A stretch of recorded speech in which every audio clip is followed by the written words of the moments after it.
back to another episode of the Hello Tanya Podcast, where I share little bite-sized pieces. Bite-sized pieces. I think I'm hungry. I haven't had lunch yet. Where I share bite-sized concepts, exercises, and frameworks that I've learned from seeing a spiritual healer slash mentor and coach for the last 3 years. If this is your first time here, welcome. I do recommend starting back at the beginning to episode 1 for some context, and because we're kind of building as we go here, so we want to start at the beginning.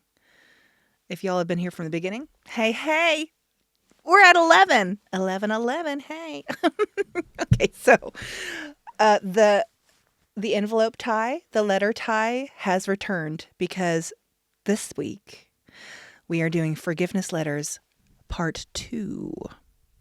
So, forgiveness letters to yourself. How did you go with that? I hope you tried it and feel a bit lighter. So, this week I'll be talking about part 2, forgiveness letters to others, letting go, and cutting. I'll talk about the latter 2 first. This is going to be a slightly heavy, slightly prickly, slightly tricky episode to talk about because, all sorts of funny things happen when you begin a healing journey.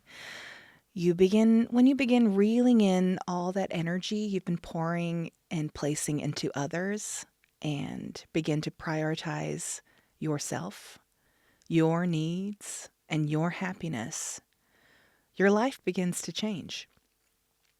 Suddenly, and sometimes not so suddenly, you start to feel happier. You're shining brighter.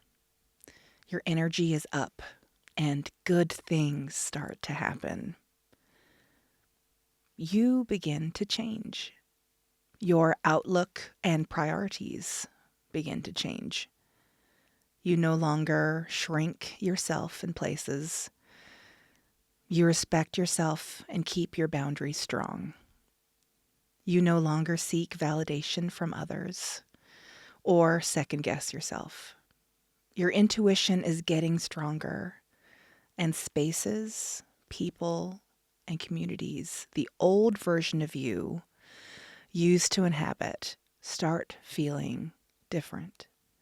You may notice people's vibes and intentions a bit more clearly.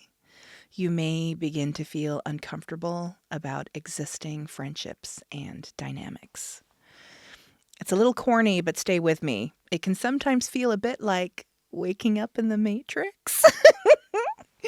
Sometimes it's sudden, and sometimes it's a slow and dawning and often upsetting realization.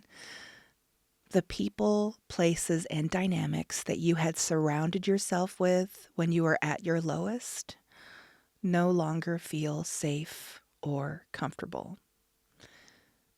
You no longer have the capacity to endure or encourage commiserating or misery or negativity. You crave the company of those who are trying or at least considering improving how they think and feel about themselves. Negativity and insecurity feel like a turnoff. Gossiping no longer interests you. And certain spaces and communities that felt like home, you now find draining. Particularly those dynamics that have been historically one-sided, akin to trauma dumping with no interest in solutions, no matter how much great advice you'd shared when you had the capacity.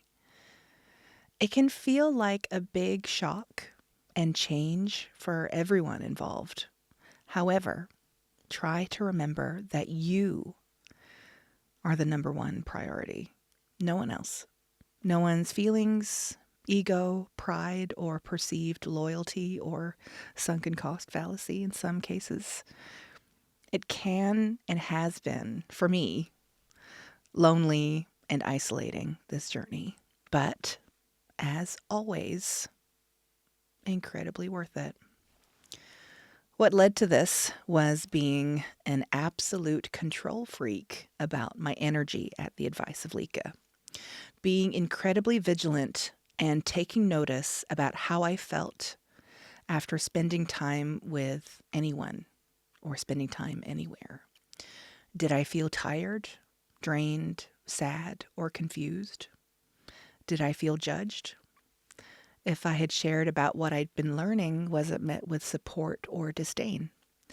Did I feel like my cup was filled or emptied? Did I feel excited and fulfilled? Did I feel anxious? Did I feel the desire to not share my wins and only share negative things? Did I feel tired or energized? Was I excited to spend time with them again? Zooming out of my life to the point where I was looking at it from a bird's eye point of view and really questioning, but how do I maintain relationships with people I don't feel good around? The short answer, though it might seem cold and harsh, especially from a former people pleaser's point of view, is you don't. You do not deserve to pour your precious love and energy into dynamics that aren't safe, respectful, or kind, whether it is family or longtime coworkers, friends, or lovers. You truly are who you surround yourself with, and no matter how many excuses you may make for yourself or them, if it feels damaging, it will continue to damage you. Which, of course, is all easier said than done. Dynamics can be tricky and complicated.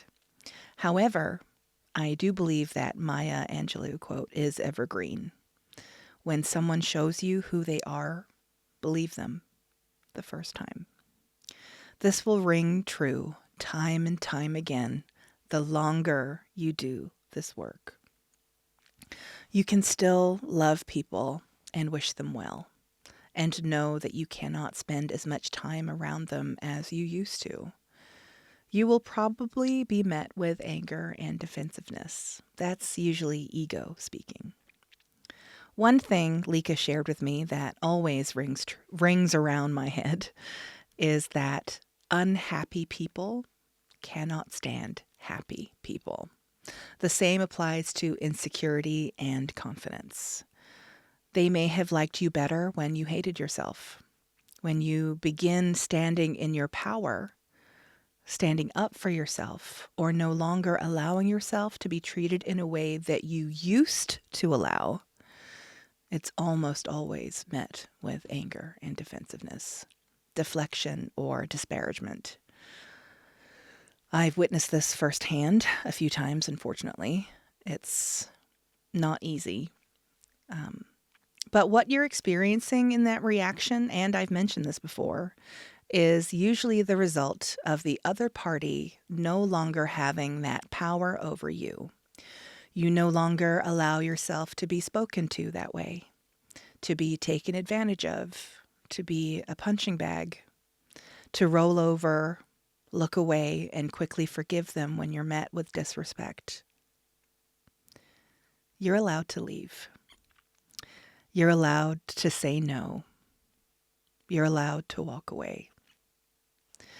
You may not be able to control how others feel or react, but you can control how you do, how much access they have to you, not as punishment or silent treatment or with malice, but with self-respect, kindness, and love. It is a kindness to remove yourself. It is a kindness to wind back your energy and efforts in one-way dynamics. It is a kindness to stop reaching out to those who do not respect you, your time, and all that goodness and beauty you have to offer. Take that vitamin N. Say less. Love yourself. Put yourself first and get in that bubble. Continue, as always, to be polite and kind. Continue to move with love, but reel it back. If something or someone is coming to mind right now, you know what to do. It'll be hard and it'll be scary, but you know deep down that you deserve better. So if you find them coming into your thoughts, or you begin feeling the roommate trying to make you feel guilty, because it definitely will, Lika would tell me to cut, cut, cut. For those not watching, I'm turning my hand into scissors and making a cutting motion around my head. Cut, as in stop, cut it out. And if it's particularly nasty, you can put that person in the same box you put the roommate. Place that padlock, lock it up, and flush away the key. Another letting go practice Lika shared with me involves using a balloon. Write their name on a very small piece of paper and put it into a balloon. While blowing up the balloon, say their name. Say, "I let you go." Tie it up and release it. And do this on a windy day. And of course, the final part of this is the forgiveness letter.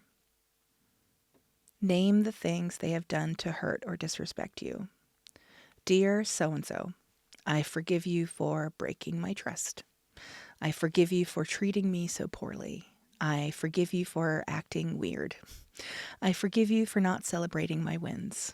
I forgive you for letting me down. And then forgive yourself for letting yourself be treated that way. Forgive yourself for putting yourself and safety first. End the letter like the last one, to yourself. I forgive you.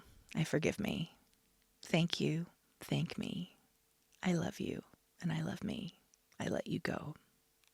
And really mean it. Really forgive them and yourself.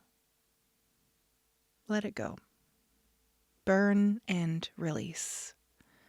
There is no need to let someone's actions or treatment fester or replay events in slow motion, practicing sassy clapbacks in the shower. All that does is take energy away from you. And again, it's exactly what the roommate wants. The roommate will want you to replay those moments over and over again. Like I've said in previous episodes, it's like the rock collection of trauma that I would be like, oh my God, look how I've been treated. Throw those rocks away. They're weighing you down. They're weighing you down. Keep them away from you. Really, really release it. Release them and let it go. If you are currently going through this or have been through this already, this kind of moment in the healing journey when you're like, uh-oh, the things that, I surrounded myself when I was at my lowest no longer aligns with who I am. If you're going through this, I'm so proud of you. This is some of the hardest work of all because it really ties into our ego and our roommate, and we feel like we can't because we don't want to hurt anyone. But at the end of the day, if it's hurting you, oh my goodness, that was my tummy, I'm sorry. At the end of the day, if it's hurting you, it's not worth it. So it is some of the hardest work of all, but please know it does get better. It does feel better. The brighter you shine, the madder some people may get. But the more you remove yourself from places and people intent on dimming that light, the more space you create for the right things. And it may feel isolating, but who needs bad friends when your company is the best of all? Whew, okay. It's mirror work moment time. Now, at this stage, y'all should know what mirror work is, right? This isn't our first rodeo. We are approaching ourselves in the mirror, be it a handheld, be it little compact, be it in your rear view mirror in the car just before a meeting. You want to approach yourself with absolute, unconditional love. You want to approach yourself with admiration, with pride, with respect, with so much love and kindness and gentleness. And you are going to speak things to yourself that you have always needed and wanted to hear. I hope by now you've started adding your own ones, but let's revisit what we've done already, shall we? I've got my mirror here. Okay. All right, let's build. Let's build. You know what? I love this bit. Okay. All right. I love you and I'm proud of you. I trust myself, I value myself, and I accept myself. I can do it alone. The universe is always with me. I am ready for miracles. Thank you, universe. And why am I so lucky? I am too strong to be broken. I am powerful and protected. I am grateful for this moment. I am the greatest project I will ever work on. All that I need is already mine. I am capable of achieving anything I set my mind to. I choose to focus on the positive aspects of my life. Miracles are normal. Everything always works out for me. This week, I'd like to invite you to also try saying, I attract positive energy and people into my life. Whew. And that is us for episode 11. Good luck to all of you that need to write forgiveness letters. As someone who used to wear my mistreatment proudly like armor, I truly am grateful for these exercises. As Lika says, make room for new. At this point, I haven't written the next episode yet, so I guess the next one will be a surprise for both of us. Thanks as always to Christopher Stratton for all you do, and to Francis Carter for the amazing photos. And you know what? Here we are again. I just want to say thank you so much for listening, for watching, for engaging. If you are enjoying what I'm creating here, I would really appreciate if you subscribed, if you liked, if you commented, because it really does. It truly, I can't believe I'm a, like and subscribe kind of gal, but it literally makes a huge difference in visibility in the algorithm. I, have been putting these out weekly, and I can see the difference between episode 1 and the later ones. And I understand that there's a drop off, but if you could take 30 seconds to do that, I would really appreciate it. And if you are just on podcasts, a rating and a review would also make a big, big difference too. All right. And thank you to those who have been here from day one. I see you. I see you. I love you. I appreciate you. Thank you. And if you are new, I love you too. I am so proud of you wherever you are on your journey. And even if you are just chilling out to these, that's also cool. And if you are doing the work, that's really cool. All right, my friends, that is us for episode 11. Who knows what's happening next? Because I don't right now. Thank you. I love you. And I love me. I forgot that I was saying that in the first 8 episodes. I'm glad to bring that back. I love you and I love me. Thank you. Thank me. And I'm going to press the outro button. Thank you so much for watching. Bye-bye. Thank you.